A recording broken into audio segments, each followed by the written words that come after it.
looks good. Okay. Oh, we're 1 minute early. Yeah, well, we're just always going to be a bit, 1 minute early, effectively.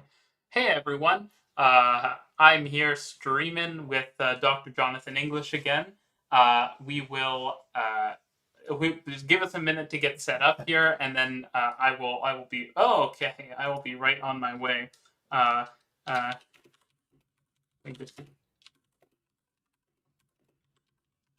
yeah, Yeah. that's good. Yeah. Okay, cool, great. Okay, I'm just gonna look through the chat so far. The topic of today's stream is like transit on vacations because I was traveling recently and I used a lot of transit, and so I thought it'd be fun to talk about because it was just like a very seamless trip, which was great. But at the same time, I think maybe Jonathan has some interesting experiences to talk about. Some folks in the chat might have interesting experiences, so start that in about 5 to 10 minutes once more people have kind of come into the stream.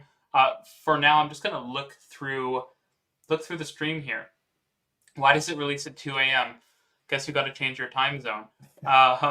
You might have to relocate. I'm going to Italy in 2 weeks, looking for advice on luggage in trains. Oh, so it's okay. This could be a bit interesting bit of advice. Yeah. Andrew Mason is going to Madrid tomorrow.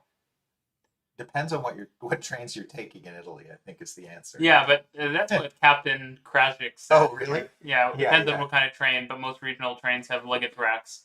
Unfortunately, yeah, that's certainly a good point. Like on Frecciarossa or whatever, you're probably going to be in decent shape. On like a regional train in Naples. Yeah, it's not. I mean, you'll manage. Yeah. It just might be a little tricky. Do I have a cat? Yes, I do have a cat. I check out trains, planes, everything.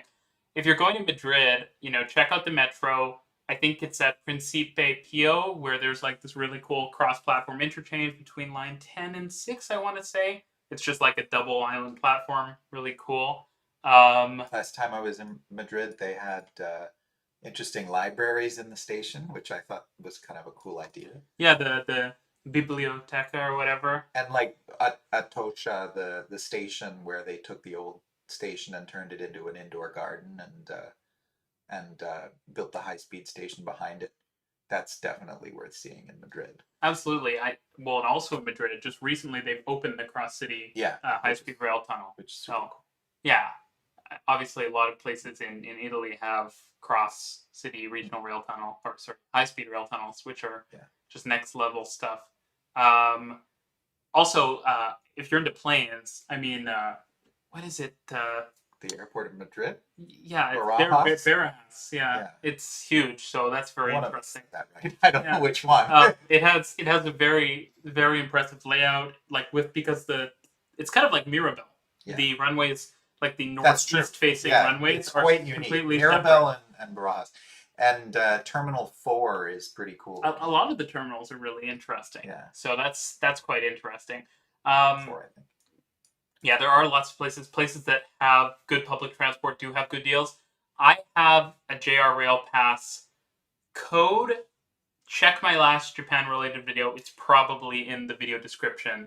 So you can maybe get a deal on your Rail Pass, which is good. Oh, okay. I see. Rome, Cinque Terre, Florence. So I think you won't be riding like true high-speed trains through there. Cinque Terre is a really cool rail line right along the coast. It's pretty neat. You can get off in like the different towns. So it'll be more old school trains. I hope you get to ride.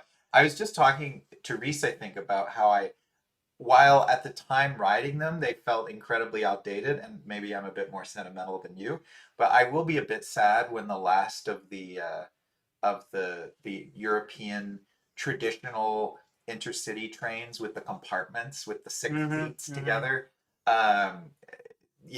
Once they finally get phased out, I'll miss it a bit because I don't know. It's so classic. It's in all the movies, and it's sort of a unique experience being crammed together with 5 other, in some cases, randoms. So yeah, absolutely. And that's kind of part of the fun of train travel. Yeah. I think I saw an interesting comment before that I'll grab.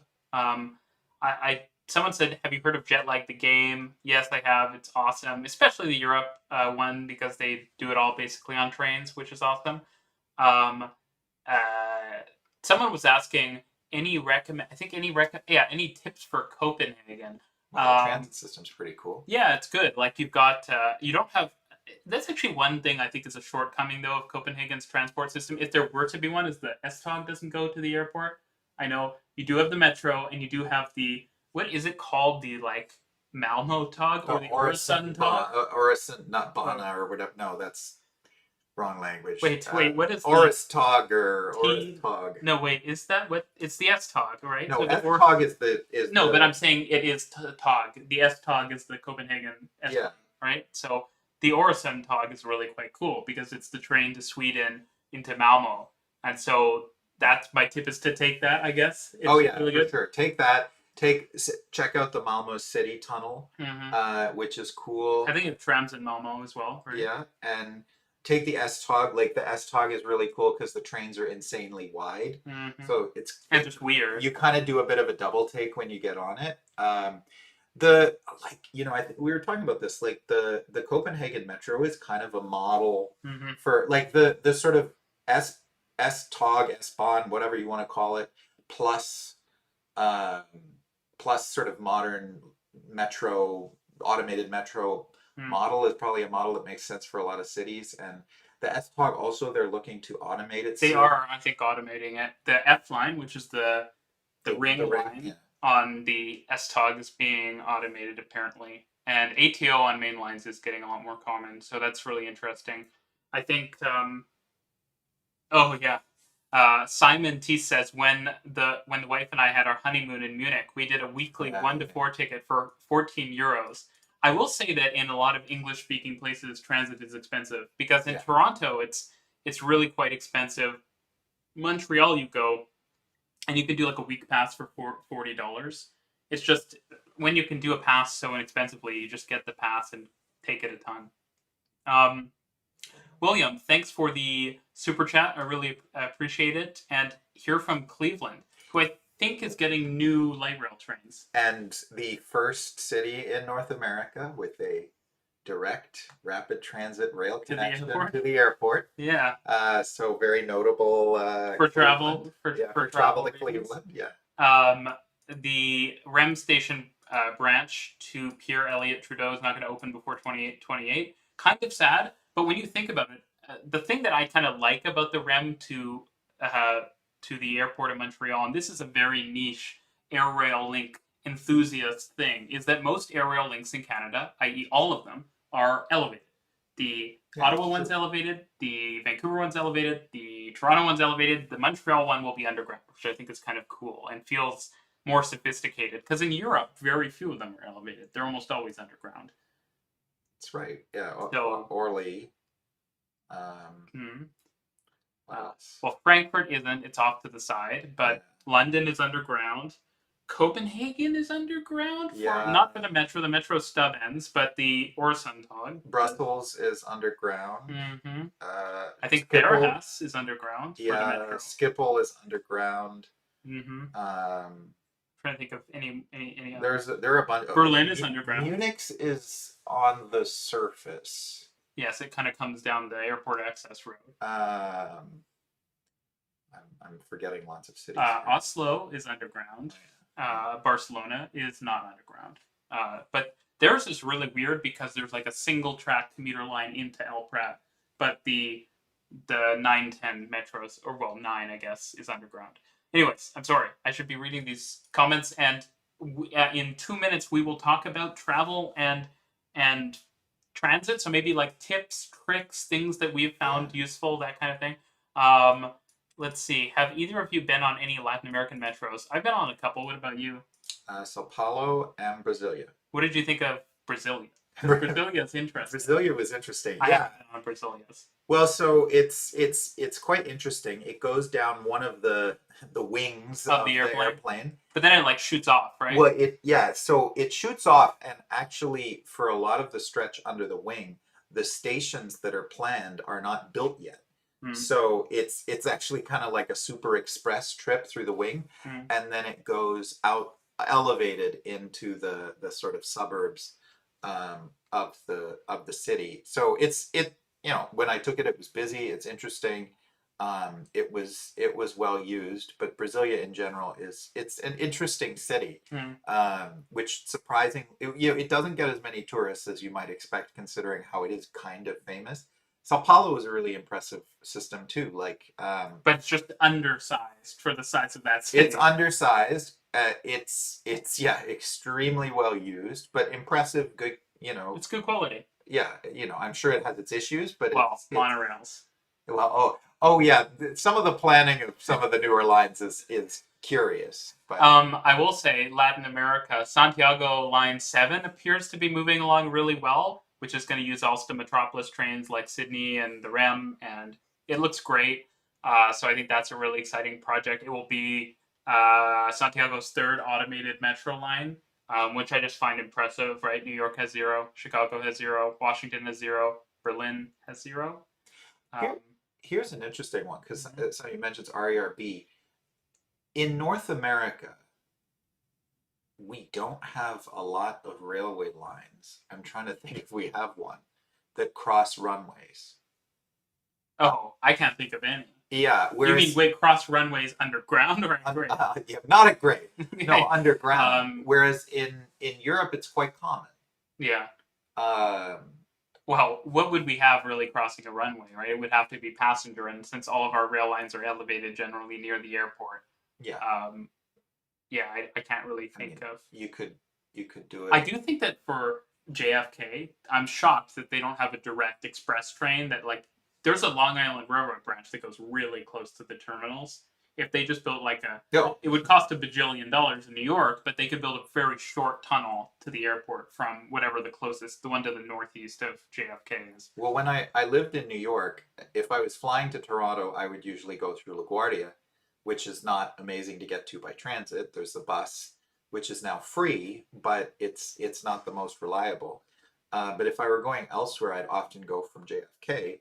So for me, I would take I would go all the way down the A to Howard Beach, and take the air train from Howard Beach, which was a cool trip. Now, the catch is that the air train, despite being automated, Runs is super still infrequent. very infrequent. So Yeah. I've cut it a little close for flights a few times from Howard Beach because of coming from Howard Beach because of that.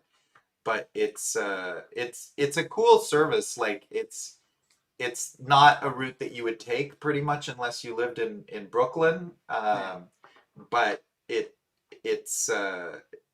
it's good that they decided to build that Howard Beach branch rather than just going to Jamaica.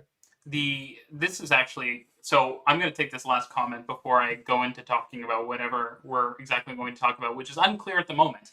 But someone commented on Mexico City, and first of all, yes, it is very unfortunate that it seems like Mexico City's metro is in a pretty bad state with the like using WhatsApp to communicate between drivers and operations and stuff. But the thing that I think is really interesting is the whole airport debacle, right? Because they were going to do the Yeah. Foster and Partners one to the east of the city, where you can still see the outline of that giant, like China style terminal.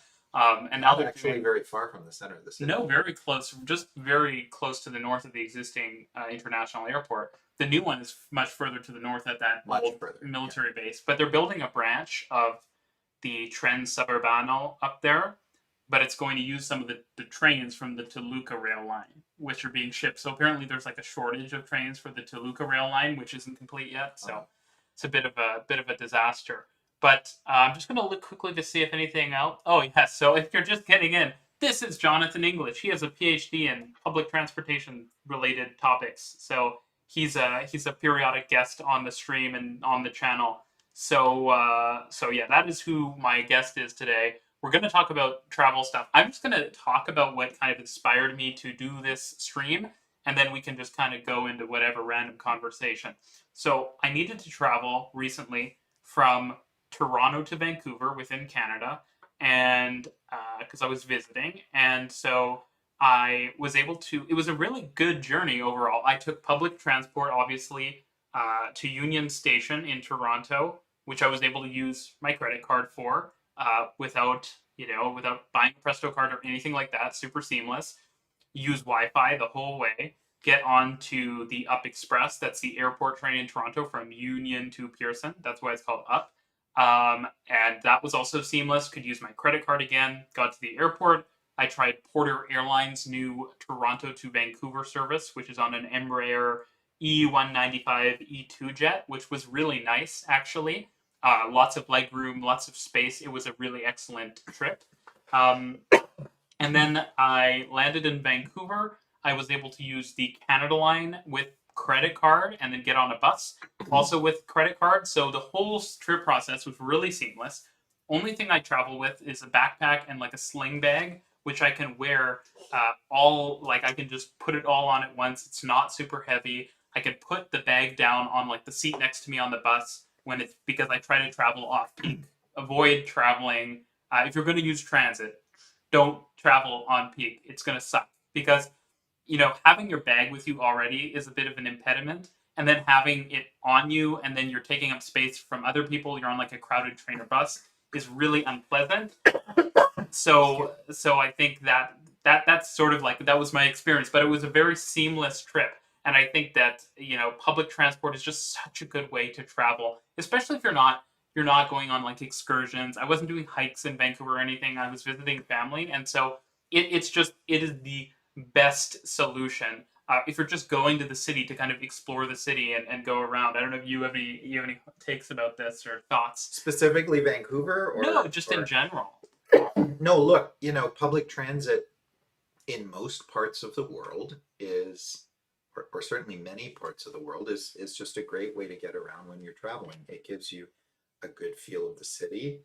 It's often fast and efficient, and a lot of places in the world have really good, airport connections, or you can obviously travel intercity by train. But even like this is the thing that I think people don't recognize that kind of makes air rail links cool is that Canada doesn't have a good intercity rail system. We have passable one between Toronto and Montreal, but you're never traveling practically between Vancouver and Toronto on intercity rail. I will say I did, I have as well. and I walked home from. It was pretty cool to get on a train in Vancouver and then get off and walk home.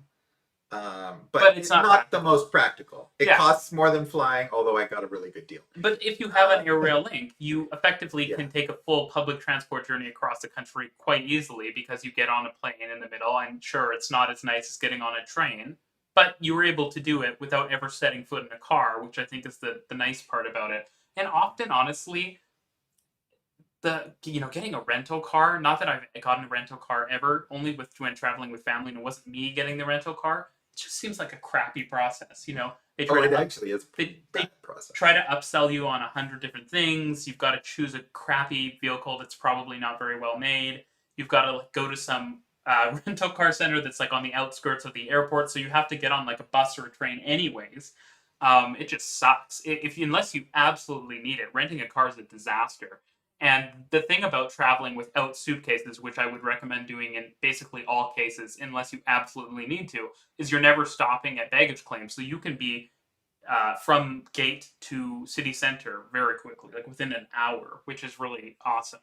Well, yeah, I used to travel quite routinely between Toronto and New York, and I remember in Toronto with Up Express, for example, you could leave your place, leave where I was staying, get to Up Express quite quickly. I happened to be close to it, and then it's only a 20-minute trip from Bloor to Pearson, and because the train is reliable, you really can, and I try to avoid checking a bag whenever I possibly can, because then you don't have to worry really about when you get there. Mm-hmm. And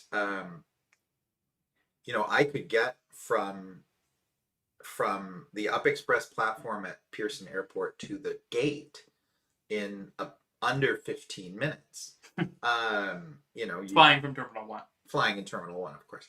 Yeah, and it it can go really quickly, and in other cities with that level of service, it's feasible. And you talk about renting cars. There are some cities, and you can see it, where the car rental is such a huge part of the airport. Mm-hmm.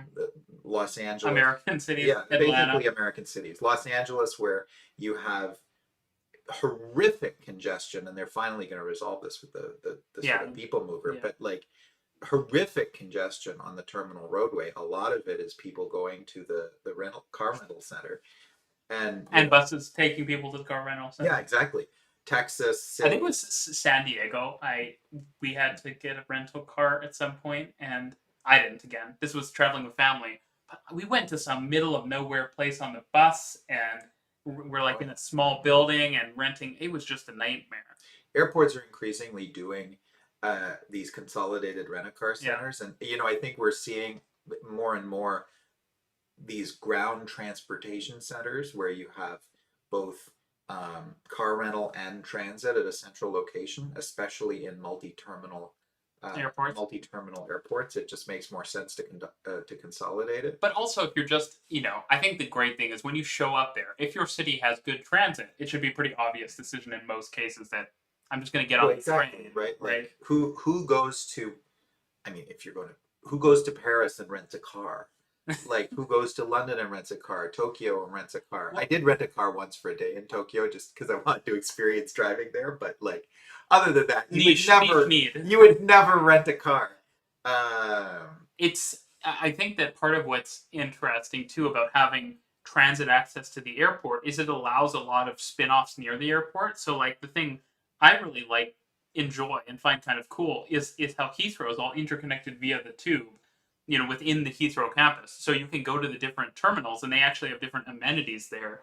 And I last time I was in London stayed near Hatton Cross, and just like within a 5-minute walk of Hatton Cross, there's like 20 different hotels, and it's super convenient and useful. And in Vancouver at the airport, there's an outlet center that's at one of the outlying rail stations. So it kind of expands the airport and makes it kind of like an interesting place. Like if it has enough amenities, there might even be a reason, like in Singapore, you would go to the airport just for the sake of going to the airport to like see the jewel. Is it called the jewel or the crystal? yeah, The thing with the big waterfall. yeah. Well, and I think you hear talk about airport cities and stuff like that, and I do think that there is value in the idea of having um, airports, in some cases, if they're geographically located in the right place, become transit hubs. Heathrow is a bit of one for the western part of Greater London. Um, there, like people talk about airport rail links and sometimes design airport rail links as sort of an A to B link between Mm-hmm. downtown and the airport. But if you think of the airport like Schiphol in the Netherlands, which is a huge hub for the Randstad part of the I feel country. like that is the model for That's yeah, airports, like right? that's the model. Loads of people go through that airport who have no intention to fly anywhere.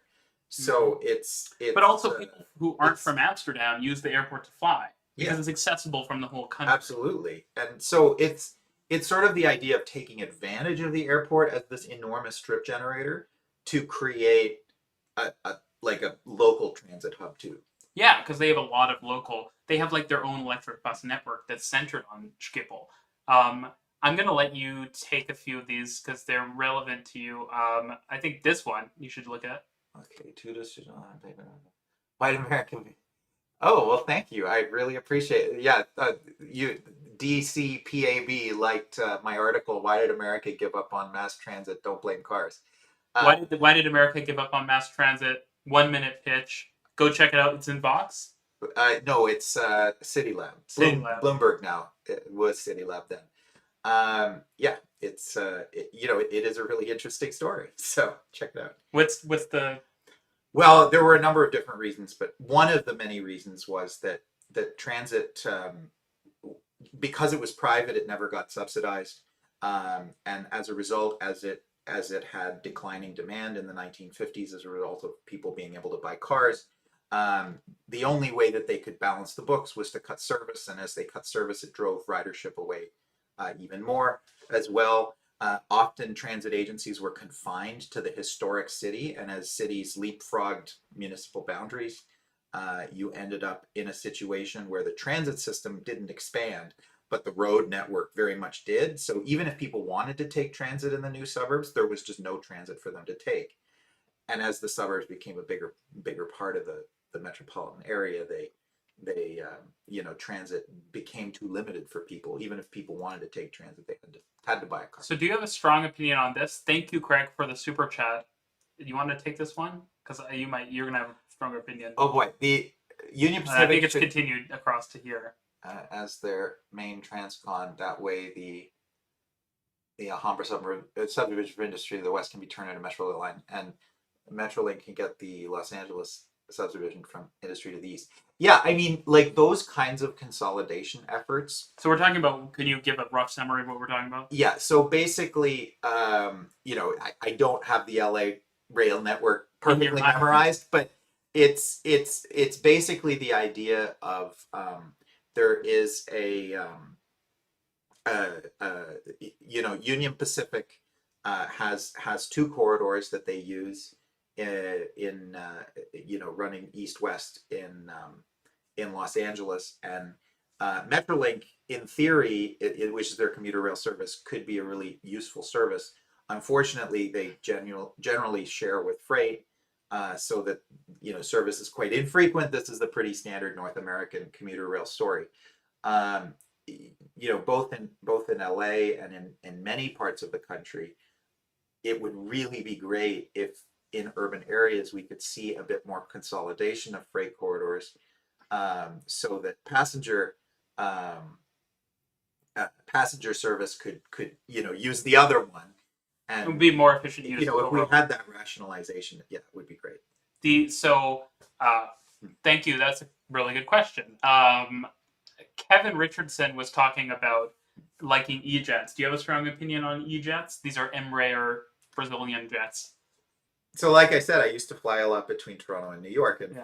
for a long time it was always E90s and occasionally E75. So I flew them a lot. Look, I mean, the honest truth is, I am quite a partisan of the C series, and even though the Canadair regional jet is hard to love, sometimes it has a big place in my heart. But look, there's absolutely no question that when those E-jets came out, they were game changers. Like the E75, the comfort level of an E75 relative to the earlier Embraer regional jets and the Canadair regional jets were huge. Like they felt like a mainline aircraft. You could stand up in them. They held more luggage.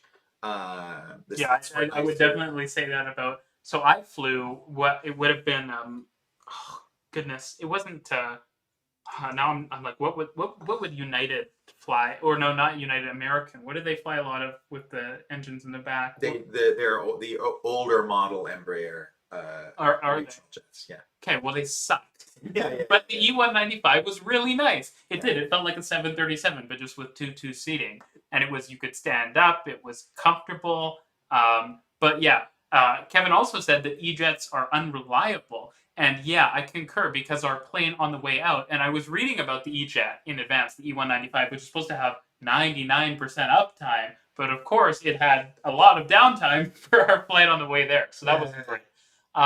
Jason Gatewood says, one big problem with transit from the airport in the US is that they charge more for trips originating from the airport. I get that that's annoying, but I don't think that's necessarily a bad thing. It's definitely not like an only American thing. That exists in a lot of places to fund the airport service. I think it's actually okay, because a lot of the time the smart policy is to give airport employees like a discounted fare so that they're encouraged to use the rail or bus service.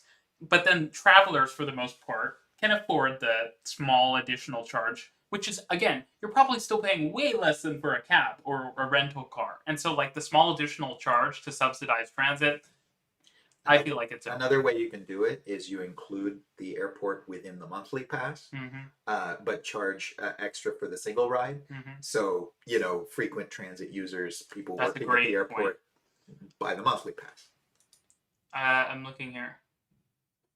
There are cities that are not centered around airports, like Halifax, Oslo, and Stockholm. I'm not sure what you're asking. If there's a more specific question, please drop it in the comments. Lots of messages here. I'm just looking at this. I definitely. Okay, wait. Why do? Yeah. So Miami is weird, because I think Miami's just kind of a disappointment in transit terms for me. I mean, the thing that's annoying to me is to go from the airport to Brightline, you've got to get on two different trains, which I guess isn't terrible, but it's not. Just having these air trains at every airport in America, like they're not at every airport, but they're at a lot of airports. They're just not great. Like it just unnecessarily adding an extra step in your journey. Well, in a weird way, you know, well, I will say so. I'll say one thing for Miami or South, that part of South Florida. Like, if you are a tourist going to South Florida, Fort Lauderdale, whatever, Hmm. Palm Beach, Do you think Brightline has opened things up a lot for you? well, Tri-Rail was always around, Hmm. and you could go pretty much straight from the airport to They like have a station at the airport, right? yeah, there's a station actually at Fort Lauderdale Airport too, although you have to take a shuttle bus, which isn't ideal. But the issue with Tri-Rail versus Brightline has always been that, and I understand why they're on the corridors that they are, and like I get it, but in a way, it would almost make sense to be the reverse corridors because the Brightline corridor has far fewer stops, but is Mm. far better located. With it could have far more walkable stations, whereas Tri-Rail, which is the frequent stopping service, like the local service, it's way out there on the other rail corridor by I-95, and you can't really walk to anything from it. You do get, well, speaking of transit to airports, Hmm. Tokyo is building. I mean, they already have a lot, but they have plans to do even more. Hmm. Links to Yeah, is Haneda it a especially. JR connection to Haneda? Yeah, there's like a JR connection and like a is it KO? Because right now you have the monorail, and what is it? There's another line. There's two lines to Haneda, I think, right? Yes, there are two lines. The other one I I thought forget was which, like but KQ, KQ maybe. Yeah, yeah, maybe, yeah, right? I think it's KQ because yeah, yeah, KQ has that branch off of yeah, yeah, Kamada yeah. Station. I do want to. There was someone brought up. So someone was mentioning Heathrow. So my hot travel transit take is that the Heathrow Express is dead. Like it's gone. I don't think it's going to survive because why would you take the Heathrow Express now? No, Right? Like the market just got so small. well, because very few people who are of the okay, Paddington's not that far from the areas that the Tourist market. premium travel people that Heathrow Express is designed to attract. But I don't understand what the value would be of taking the tube to Paddington or a cab to Paddington and then Heathrow Express versus getting on The Elizabeth line. the Elizabeth line, probably much closer to where you actually are. And Elizabeth line will probably be more frequent for you, and it will go right to your final terminal. I don't think Heathrow Express goes. I think it only goes to the like central terminal. You've still got to take that shuttle train. Whereas Heathrow, the Elizabeth line does go to Terminal 5. It's only a half hourly, but half hourly wait. But then you get your direct train to Canary Wharf or Central London or Reading or Well, it's not Reading, but. it speaks to one of the comments as well, Mm-hmm. but it's interesting. You can really talk about airport generations. Mm-hmm. So like there are some cities that have airports from the 1950s or 40s, sometimes even slightly earlier, but usually 50s, and that generation of airports tend to be right in the heart of the urban area. Mm-hmm. So Haneda is one, Heathrow is Sydney. another, Sydney, JFK, LaGuardia, um, Pearson in Toronto, Trudeau in Montreal, Midway, kind of. yeah, Midway, but and even to some extent O'Hare. Um, the what am I like? Orly, I Orly. guess. Yeah. Yeah, Charles de Gaulle is interesting because it isn't actually that far from central Paris for a later generation airport. But usually these 19, we'll call them 1970s era airports, Mm-hmm. and later, um, like tend to be quite distant. Mm-hmm. Like Hong Kong. Hong Kong, Narita, Munich, Mirabel. Malpensa, um, Melbourne Melbourne. is really far. Yeah, like, and for those airports, the transit access is really Powerful. quite critical, Yeah. right? Like, and it's different, right? Because it does end up being more of like a singular destination rather Mm-hmm. than a hub, the way that the more centrally located airports can be. So it's honestly it's less ideal, Mm-hmm. but it becomes really important. One of the many reasons that Mirabel failed in Montreal, aside from the big one, which is that Dorval didn't lack capacity, now Trudeau, um, is that they never built the rail link that they were planning to build. Yeah. I mean, so what I think is interesting is the question too is about like what about airports that aren't centrally located in the city? Like what amenities and things would you want to locate there? And I actually think that makes it more relevant to wanting to locate stuff there. Because if you have an airport like what is it, Kingsford Smith is the name of Yeah, Sydney's yeah. airport, right? If you have Kingsford Smith, you can go to like Walleye Creek or Mascot or whatever and go shopping or go to get a hotel and it's really easy. You're one station away from the airport. But if you have like Heathrow or Narita or Hong Kong, you need to have stuff at the airport because especially if you're trying to attract like long distance travelers who might have long layovers and you're just trying to make it into a bit of a hub, you need to have stuff there because people don't really want to. Hong Kong might get away with it a bit because the express is really fast, but you want to have stuff there so that people don't really have to leave the airport. And that also might mean not stressing the transport networks that leave the airport. Though I think that a big part of the case for the Heathrow tube is that it was like a counter peak driver of ridership on the Piccadilly line. Speaking of the Hong Kong Airport Express, that was sort of a trend, and I don't know if it's still continuing, but there was this trend of city airport terminals where you could check your bags in at the I city feel like center. I wouldn't call that a trend. It was like an MTR thing that No, but they MTR did it, did. but like there were other cities that did it as well. Well, the only cities I can think of that do it. So well, I'm sure there are more, but the ones that come to mind for me are Delhi, who did it because MTR was doing a lot of consulting for them, and Taipei also does it to Okay. their work. I don't know if some I German feel city like does it or something. I feel like I'm forgetting something, You but could do it in a less like nice way because the ones I've described all have a dedicated luggage car and it's like very organized. it's really, I mean, in Hong Kong, it is really impressive. Like you leave from Central or whatever, and that's really nice building, and you can just go check your bags and have lunch or whatever, and then just hop the train, when you feel like it. It is quite a nice arrangement, but I understand it's maybe a bit unnecessarily cumbersome. So I'm just looking through comments here. Um, the Elizabeth line saved me an extra train transfer to my hotel compared to taking the express on my trip in February. Someone's mentioning the Gatwick Express. Well, Um, the thing with Gatwick is Gatwick kind of had the benefit for a long it's time on the that main Heathrow line, is right? getting now because it's on Thameslink, so you could go right through to to North London from Gatwick. Oh, Richard Archambault is here, um, talking about the air rail link up to Mexico City Airport. But I think it's we kind of discussed that. Tokyo does have the next, but the thing that kind of irks me about the next is I think it only runs every half hour, which is not Well, and then there's also the Wayno to the private one there. But the thing, the Keisei Skyliner. I want to say, yes, and the which uses the old Shinkansen line. yeah, that's the yeah, because the Nexus, it's the route is quite circuitous. Yes, it is. Though I do think it's very cool how the next splits and then it goes to several different places in Tokyo.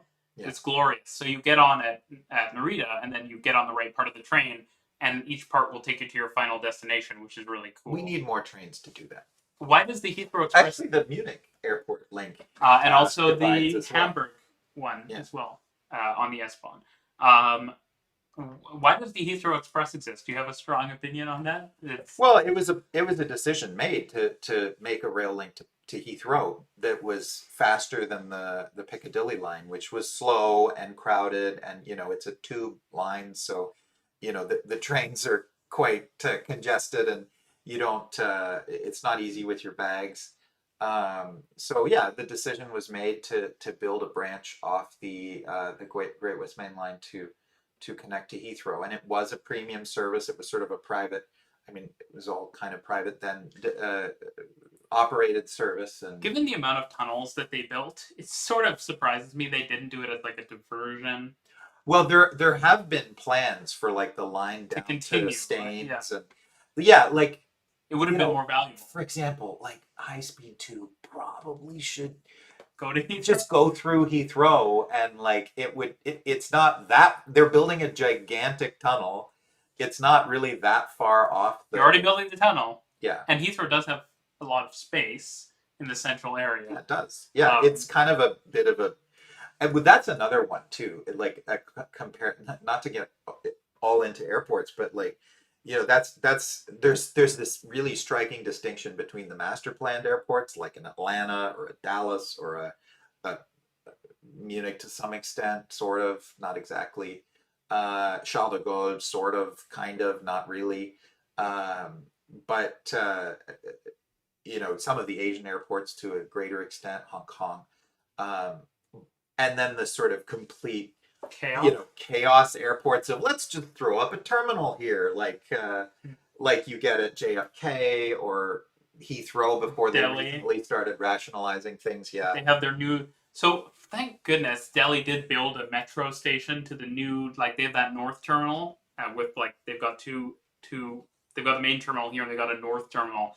But I'm pretty sure it's on a separate metro line, so you can't use the metro to interchange, and there's not like a shuttle train between the terminals, which is not ideal. Well, weren't we talking with a group of friends about the standard Chinese airport, Terminal 1, which is like the size of a small, like Omaha regional airport. Terminal 2, which is the size of like a good sized city airport. Terminal 3, which is like Atlanta plus Dubai.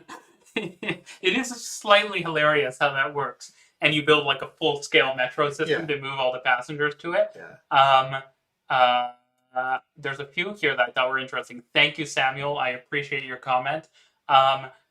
Jago Transport says, what would your solution be for Orlando Airport to Disney World rail link, building off Brightline and Sunrail? So my solution is, I kind of think Orlando's a bit of a mess with how things are. Orlando is a mess. And, like, you just cannot. I do not think it's good.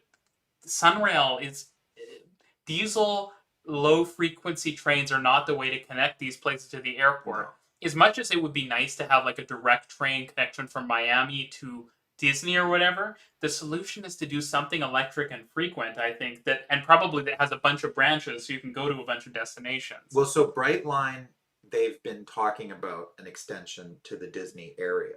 Yeah, but it's gonna go to Universal now. I think is the plan. Their new. Yeah, well, I mean, if you like, the advantage that Disney has is they have the monorail, so that can be kind of your last mile service if you can extend it. But yeah, it would make sense to build like some sort of connection between Brightline and the Disney monorail that would serve Disney. But of course, the thing with Orlando is that so many of the people that go there, they might want to go to the Disney parks at some point, but they're not, the overwhelming majority of people going to the Disney parks are not staying on site at Disney. So, well, that would be the value of having having a metro style thing. It's not an urban subway, but it's like a sky train for Disney, for sure. But then have a few stations, away from Disney where all the hotels can crop up. And if you want an affordable hotel, it's just like great, and people can just take the train to Disney.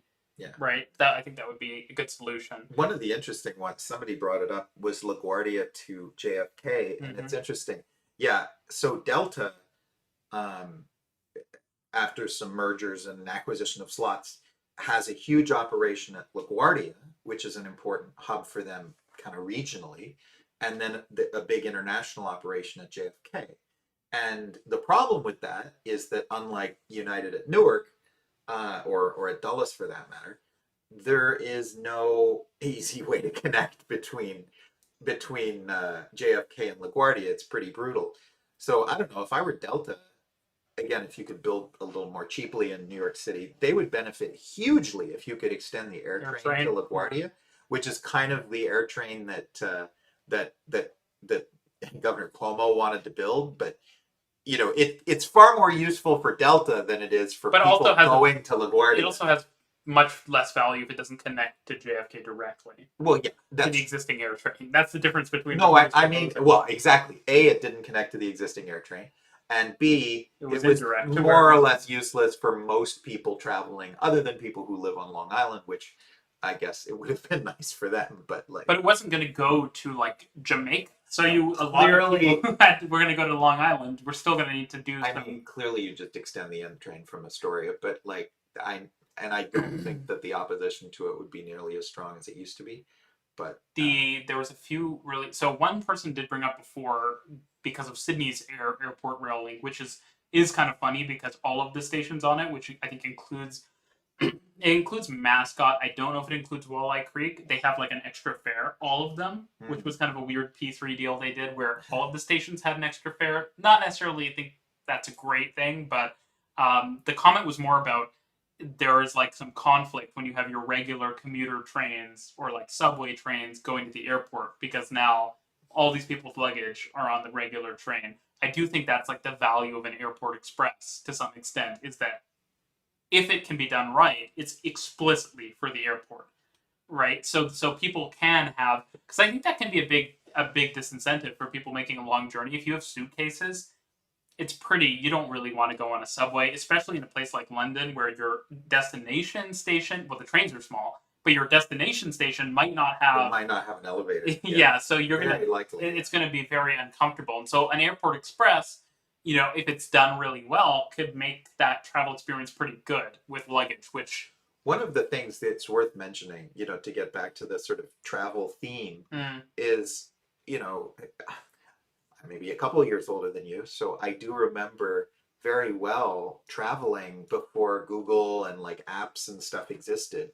Like it could be a bit of an exercise navigating a city, especially one where you don't speak the language. Where you just had to like deal with that city's local wayfinding, local timetables, local whatever. It could be hard to figure out. Whereas now, It's like a game changer. Yeah, you can just go on one of these standardized apps and just look, and it's really quite simple. Like you can even go to you can go to Tokyo and use Google Maps. It's not great in my opinion. I know that Japan has their own domestic mapping apps that are better for kind of obvious reasons.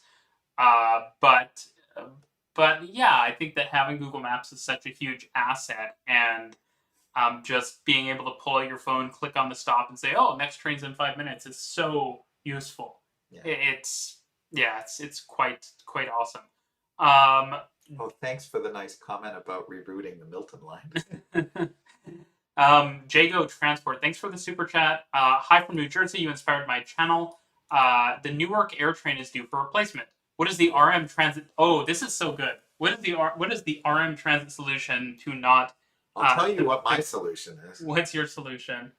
Okay, well, what my solution is, and this is a bit ambitious, is that instead of building damn Terminal A where they did, Okay, so it's already a retroactive solution. Yes, it's a retroactive solution, or you could do it elsewhere or move the highway or whatever. I don't know. It's more difficult now, but you could totally have built another parallel runway there, which is pretty much the only realistic place in the New York area you could build another runway, and then what I would have done is built the terminal where the rail station is now. And then built a satellite terminal or a couple satellite terminals in the center of the what would be the center of the airfield, kind of Atlanta style. And then add another runway on the other side or something? Well, yeah, and then have a runway to the west. Runway, so you'd have rail line with terminal, runway, and then satellite terminals in between what would be the two runways, and then the third runway to the east. And then you could have an air train or whatever that would go under the new runway to get you to the satellite terminal. So then now your terminal is right at the rail station, so no more gadget bond, and it would then take you right to to the center of the airport. I'm gonna give. Yeah, I mean, you don't have to do that even with like No. a new terminal. I'm going to give Jordan. What convention are you going to? And then I will answer your question. I want to give my solution. Yeah. I think so. Optimal build like a 2-track diversion of the Northeast Corridor under the airport. That's a so you don't want to do all of them because it's gonna the Acela. You're probably not gonna stop it at the airport. Impossible in America, but yes, completely realistic everywhere else. Yeah, solution. Yeah, so 2-track Northeast Corridor diversion under the terminals. Because and then you have like your commuter trains stop there, and maybe an express service possibly when there's more capacity. I understand that there is very limited capacity. Sorry about the lack of capacity, but I think having a Northeast Corridor connection for even just workers to the airport would be useful. But again, don't divert the high-speed tracks because the Acela trains, you want to get them going faster. And then I would say extending the path is a good idea. Like having a direct World Trade Center / it goes to Penn Station, right? Not quite, but 34th, 33rd. So yeah, it more or less goes to Penn Station. It's Penn 6th, so you have to walk to 7th, but it's close enough. Close. You get a really useful connection out of that because the path goes to a lot of places. Yeah. Trains aren't huge. That's a bit of an annoyance. But they're extending them to 10 cars, I think. It used to move a lot more people than it does now before they built the Holland and Lincoln tunnels. The guest is Dr. Jonathan English, writer of many participant on Vox and writer of many Bloomberg City Lab articles. LTX, cool. I did response video with the Linus's thing, so that's the thing. Yes, driving in downtown Vancouver is a terrible idea. The best solution for you, park at the. So I don't know where you're driving from. If you're driving from the east, park at Carwolf Exchange and take the 555 double-decker bus to the SkyTrain. It's all in bus lanes, it's super fast. If you're coming from America in the south, right off of Highway 99, which is the extension of I-5 into Metro Vancouver, there's a South Surrey park and ride. Both of these places, you can repeatedly pay for parking on a phone, so you don't actually need to return to the place to update your parking if you stay for a couple days parked there. But from that other location, the South Surrey park and ride, also a double-decker bus, express bus to a SkyTrain station. Both are very quick, convenient, reliable trips. Totally recommend it. Way better than do not drive into Vancouver. It will not be a good time. I can answer that. Yeah, so VTuber Master Chef, thank you for the super chat. Jonathan's going to take this one. What's the question you want to So it's actually a very good question about whether to extending the air train to, well, you said to LGA, so that it's not really easy to extend it to LGA and then to Manhattan via the Long Island Railroad, but this was something that was actually studied in the wake of 9/11. So there was a lot of federal money flowing into downtown Manhattan, and one of the things that was studied was the idea of extending the air train to downtown. So they looked at using the Atlantic branch of the. I have a report that shows them laying linear motor track in the middle of the Long Island Railroad tracks. Oh, yeah. So that was something that was studied, but basically, and then either using an existing tunnel or building a new tunnel over, under the East River, it was basically just too expensive. Like the benefit of that for just JFK or airports in general, it just wouldn't be worth the cost. Of course, having a direct link, an express link from Jamaica to downtown would itself be super useful. So, it probably would have had value more as a normal transit route within the city than it would primarily as an airport rail link. But anyway, the money just wasn't there to build it. So, let's see this. I'm looking at a bunch of different ones. Do you think Brightline is transferable to other corridors in North America? That's someone asked that before. Well, I think it's a really good question. Brightline, it hasn't opened yet, so we'll see how. The extension hasn't opened yet, so we'll see how it goes. But which is effectively the only major new piece of infrastructure. Yes, they built the Miami terminal, which is crazy, but yeah, it's impressive. Yeah, but so the new look, this is an extraordinary thing that we have built a long, high speed ish rail line in North America. Like this is not something that has happened in a very long time, like a completely greenfield route. The cost was not crazy. Like it's definitely something that's affordable. Now there's an advantage in Florida in that it is not the hilliest place in the world. And in fact, while Florida can be kind of sprawly, the area that the line runs through is basically all marshland. So it wasn't there was no need for demolition. There weren't a lot of neighbors, and the line could basically be completely straight. This is basically as easy a terrain as you have to build in. However, there are other parts of the country which are maybe almost as easy, like the desert in California and Nevada, for example, and maybe in parts of Texas, Parts of the Midwest, for possibly. example, and maybe also parts of the Midwest. You have to deal with a bit more farming, but And a bit more hills. it can be. Although, oh my God, Ohio is flat when you go. But yeah, so yeah, 100%. This is a model that is potentially applicable to other parts of the country if it works out. The sad thing is that the places where high speed rail would presumably work the best, like the Northeast, are really really really challenging environments to build in to a partial extent because of terrain, but mostly because the whole area is really really built up in a way. Like look at a satellite view of Paris. Like the development ends not that far from Hmm. central Paris, whereas leave Penn Station and go towards Washington and try and see where the houses stop. So building a greenfield line in the Northeast corridor is going to be almost impossible. Yeah, absolutely. It's a real challenge. There is I will say to Kevin Richardson, video coming on what Via's priority should be soon. Not from me, but from a collaborator. So stay tuned for that. I'm just looking through a few of these comments. We'll have to close out the stream fairly soon. So if people have any last dire questions, send them over.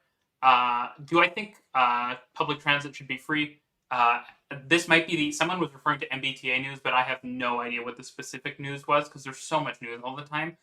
On the free fare thing, which MBTA has been experimenting with, broadly, no. I think that a lot of people who use transit can afford to pay for it. People who can't, people who are low income or have other reasons why they might not be able to pay, there should be a social fare for them that might be free. It might be a discounted rate. That really depends on more specific policy matters. But on the issue of free fares, I don't think it's a good thing. There's, Paris doesn't have free fares. Hong Kong doesn't have free fares. London doesn't have free fares. I don't think Berlin has free fares for the general public, right? Obviously, Berlin does not have free fares for the general public. The idea is just that, there are so many things you could spend money on, and free fares is just down the list. There's a lot of better things. Well, that's just it, right? Like there's no system in North America that doesn't desperately need investment in better service. And for virtually all riders, even low income riders, it's a bigger barrier that they have to wait an hour for the next And there's a cost to that vehicle to too. come. Well, of course, there's a cost to that. Like the idea, even if that's just another, if someone's working a minimum wage job, Yeah. the value of a free fare is substantially less than not waiting like an hour for a bus. Yeah. Right? Like this just basic math. And so I just think a free fare is sort of, it's trying to, I think people want something that they think is easy, that they can use to improve their system, make it seem flashier. Without actually having to do anything. Yeah. Right, and I think that's why free fares are kind of becoming popular in America, because doing other stuff is really hard. But free fares you can just implement. Well, right? and there's, to use the term that I like to use, this transit fatalism, Mm-hmm. which is really strong in the United States, which is the idea that you'll never be able to persuade anyone who has an alternative to take transit, and therefore transit, you may as well give up on attracting riders through quality service. Transit only has a fixed ridership base of people with no alternative.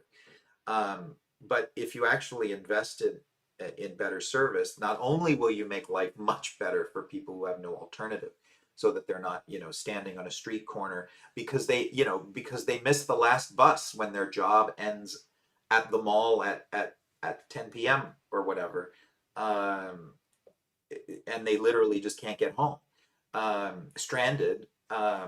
They would much rather have um, uh, that extra bus that would get them home than the additional service, but than the free fare, and that additional service will also attract other riders. So, uh,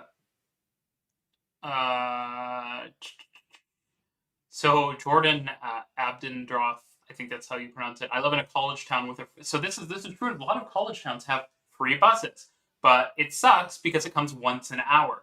Uh, so the paid system apparently has way more service, which makes sense because that's basically the trade off you're making. Do you want more service or I was in Compiègne in France, which is free? a Right. French college town of a kind, and it is free. I was staying at a friend who was at the school, who was going to the university there, and this is France, and even there the system was terrible. Like, it was really bad.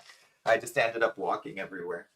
Yeah, and I think that's actually just bad, right? So I'm gonna there was one that I thought that was good. Oh yeah, so there's just like a general state of the MBTA response. It's bad.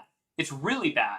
And the fact that free fares are something that's getting money while people are jumping out of trains that are on fire, it seems like a bad prioritization of issues. And if transit is as unreliable as it is in Boston, I frankly think it's a miracle that the system has not like just atrophied 100% of its ridership. Obviously, a lot of people don't have cars, which is why transit should not be allowed to decline because if you don't have a car, for example, like me, then you cannot. There's no alternative if transit is not working properly. So it's a big issue, and the fact that it is where it is and that riders are still coming back shows that riders really want it to work. I did ride MBTA a couple of weeks ago, including to the airport, Mm-hmm. and they need a people mover at that airport. I know they're studying one, this is one of the last things I think we should definitely say. Airports with buses to the rail link, it's never a good. Like Sao Paulo. Whatever the airport, like, there are so many airports where they have the rail station like 2 kilometers away, and there's a shuttle bus, and it's like, oh, it's so easy, you just take the shuttle bus. It's never easy. It's never it's never easy. Yeah, and it's also just 2 kilometers, right? Yeah, no, exactly. In any place that isn't like America, where the costs are insane, it is worth it to extend that last 2 kilometers. Yeah. Because it sucks for workers too to have to take the bus both ways. Or build a people mover, and or transfers are just bad. Yeah, like, yeah. If you can avoid a transfer, you should remove the transfer. If there's not a good reason to have a transfer, then you should remove it. And yes, the people mover is better because you're going to be weather protected. It's probably going to be a smoother, more spacious vehicle, so you're going to have an easier time with your luggage. There will be level boarding, which most buses do not have. So yeah, there's a lot of issues there. Speaking of Miami as vacation destination, Mm. I don't know where the study's gone, but one of the issues is that the densest, the biggest tourist destination, which people might be willing to take transit to, is of course South Beach, but there's no the Metro Rail doesn't go anywhere near there, and I know they were studying a rail link to South Beach, but I don't know if that's actually going to go anywhere. But that if you have that coupled with a link to the airport, I could imagine if you designed it well with the link, you might have a substantial number of people going to visit South Beach, just getting off the airport and taking the rail link.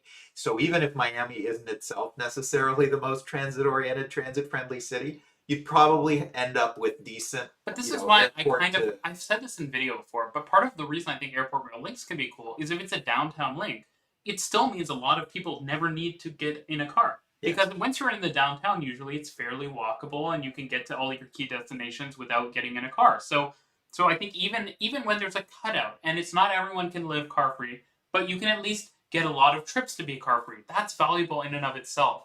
Mm-hmm. I want to say one last thing. So someone saying, have you taken a taxi or Uber in Canada recently? I'm just going to speak broadly. Any country, no. I hate taxis and Ubers so much. It costs way more than transit. It's generally, in a big city, probably not faster than transit, unless it's maybe 2 a.m. In which case, I would just travel at 11 p.m. and I don't know, sit around for a few hours. I would honestly rather than spend the extra money. Also, Ubers and taxis kind of gross. At least on public transport, it's designed to be clean, right? The seats are designed to be cleaned. They often use plastic, which isn't great, but it's clean at least, right? And there's going to be more space. It's going to be more comfortable. But probably most important, the drivers, the taxi and Uber drivers are just so dangerous, right? I never feel endangered really on transit. And that sadly is something that's starting to change for some people. But compared to the drivers in taxis and Ubers anywhere are just so dangerous that you feel endangered by it because they're like rushing because they're underpaid and it's just a bad situation. So do not recommend. I think that's it for the stream today. Thank you everyone for coming today. And I'm going to be doing another one of these towards the end of the month. So stay tuned for that. It was a really good chat. And thank you. I'm just going to close off here. Let me just go like this. And then let me go like this